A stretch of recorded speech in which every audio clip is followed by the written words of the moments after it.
সংসারের হাজারো কাজকর্মের দায়িত্বের মাঝে মাঝে একটু বাইরে বেরিয়ে ঘুরে আসতে প্রত্যেকেরই মেয়ের ইচ্ছা করে। মনটাও তো একটু খোলা হাওয়া চায়। আজকের ঘোরাটাও কিন্তু একদম হঠাৎ করেই প্ল্যান হয়েছে, আগে থেকে কোনো পরিকল্পনাই ছিল না। সকালে আমার হাজব্যান্ড হঠাৎ বলল, চলো আজ একটু বাইরে থেকে ঘুরে আসি।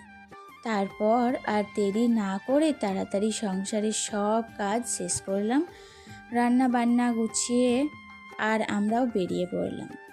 আমরা কোথায় যাচ্ছি, কি দেখলাম আর আজকের পুরো দিনটা কিভাবে কাটালাম সেটা হয়তো টাইটেল বা থাম্বনেল দেখেই কিছুটা বুঝে গিয়েছো। তবুও বলবো পুরো ব্লগটা একদম শেষ পর্যন্ত দেখো। অনেক সুন্দর কিছু মুহূর্ত, নতুন নতুন জায়গা আর আমাদের পরিবারের ছোট্ট এই আনন্দের সফর তোমাদের সঙ্গে ভাগ করে নিয়েছি। নমস্কার, কেমন আছো সবাই? আশা করছি সবাই খুব ভালো আছো। আমরাও বেশ ভালো আছি। আমি সুমি। আজকে আমার আরও একটি নতুন ব্লগে তোমাদের অনেক অনেক স্বাগত জানাই। বাইরে আজকের আবহাওয়াটা কিন্তু সকাল থেকেই দারুণ ছিল। আকাশটা একদম নীল, ঠিক যেন শরৎকালের আকাশ। কোথাও কোথাও হালকা মেঘ ভেসে বেড়াচ্ছিল, তবে রোদের তেজ ছিল ভীষণ। এত কড়া রোদের মধ্যে যে আজ আমরা ঘুরতে বেরিয়ে পড়ব সেটা কিন্তু আমি নিজেও সকালে ভাবিনি। যাই হোক, সব কাজ গুছিয়ে স্নান করে দুপুরে ভাত খেয়ে আমরা বেরোলাম। তখন ঘড়ির কাঁটায় প্রায় 1টা বাজে। তোমরা তো বুঝতেই পারছো দুপুর 1টা মানে রোদের তাপ কতটা থাকে। তো ফাইনালি আমরা পৌঁছে গেলাম একদম বহরমপুরে। সেখান থেকে একটা অটো ভাড়া করে চলে এলাম লালবাগ। লালবাগের একদম নতুন গ্রাম। বেশ কয়েকদিন ধরেই শুনছিলাম এখানে একটা নতুন ওয়াটার পার্ক তৈরি হয়েছে। আসলে আজ বাইরে বেরোনোর মূল কারণই ছিল আমার ছেলের সেই ইচ্ছাটা পূরণ করা।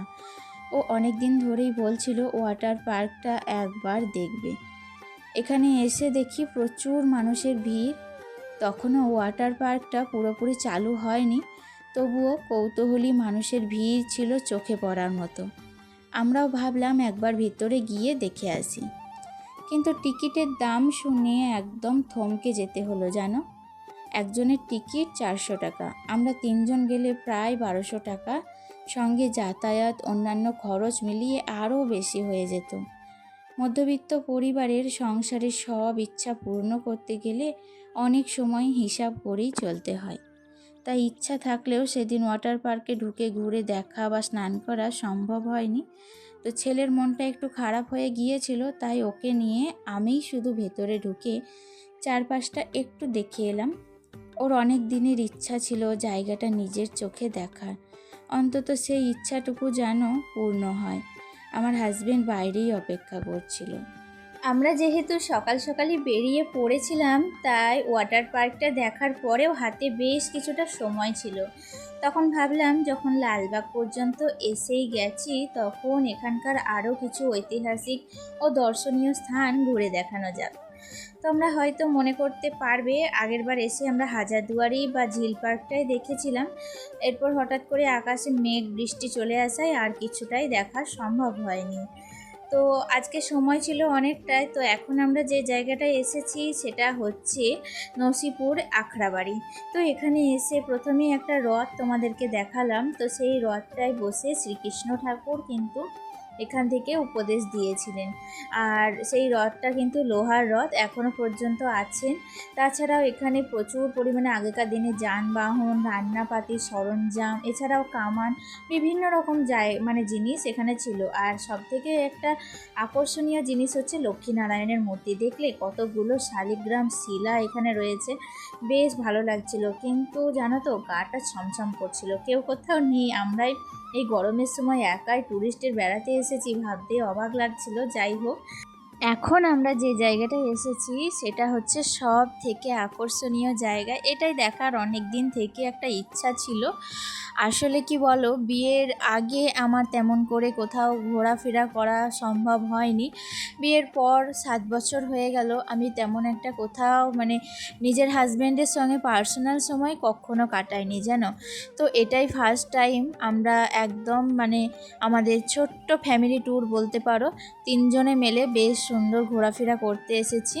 তো এটা হচ্ছে কাঠগোলা, লালবাগের এটা হচ্ছে কাঠগোলা, আমাদের মুর্শিদাবাদের ঐতিহাসিক স্থান যেটাকে বলছে। খুবই জনপ্রিয় একটা জায়গা মুর্শিদাবাদ। তো সেই জায়গার ইতিহাস, তো ইতিহাস জানতে হলে, তোমরা যদি জানতে চাও অবশ্যই এই জায়গাটা একবার এসো, তোমাদের অবশ্যই ভালো লাগবে।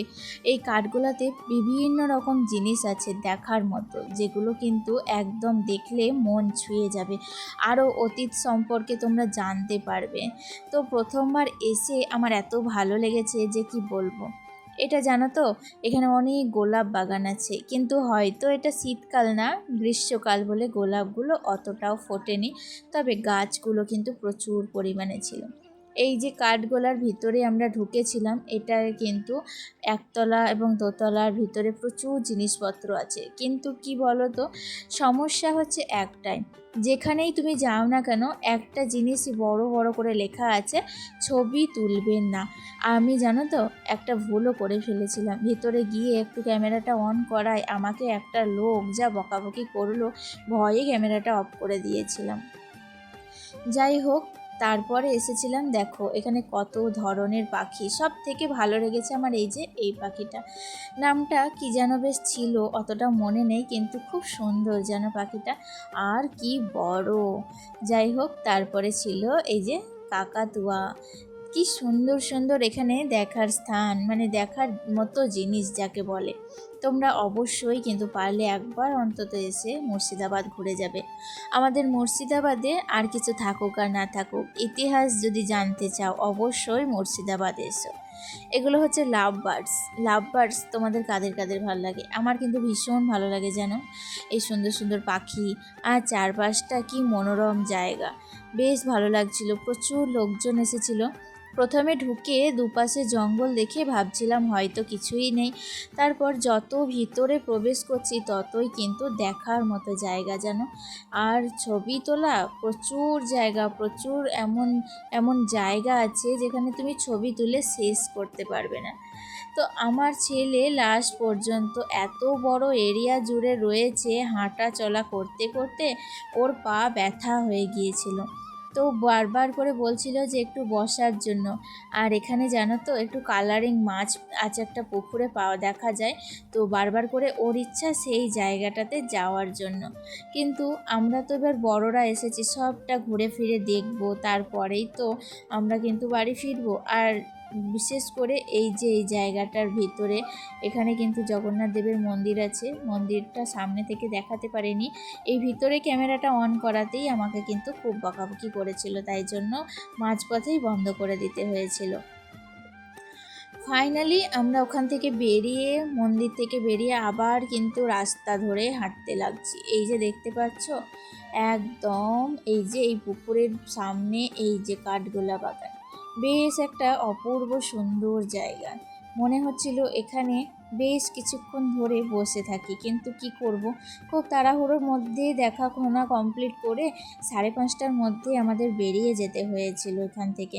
কারণ এখান থেকে লালবাগ থেকে বহরমপুর যেতে মোটামুটি তোমার একদম পুরো 40 কি 45 মিনিট মতো লাগছিল। আমরা যখন টোটো ধরে একদম যাই, সন্ধে লেগে গিয়েছিল যেন। তারপর বহরমপুরে গিয়ে বাস ধরে বাড়ি আসতে প্রায় রাত 8:30 বেজে গিয়েছিল।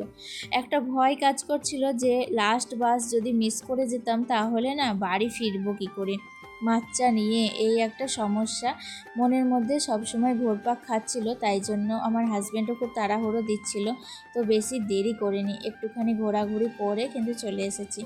যাই হোক, অল্প কিছুক্ষণের জন্য এলেও কিন্তু বেশ ভালো কেটলো যেন দিনটা। আর আমার সাথে সাথে তোমাদেরও কিন্তু একটু ইতিহাস দেখার সুযোগ হয়ে গেল। যাই হোক, আজকের ব্লগটা তোমাদের কেমন লাগলো কমেন্টে জানাতে অবশ্যই ভুলবে না। আজকে আসি, টাটা।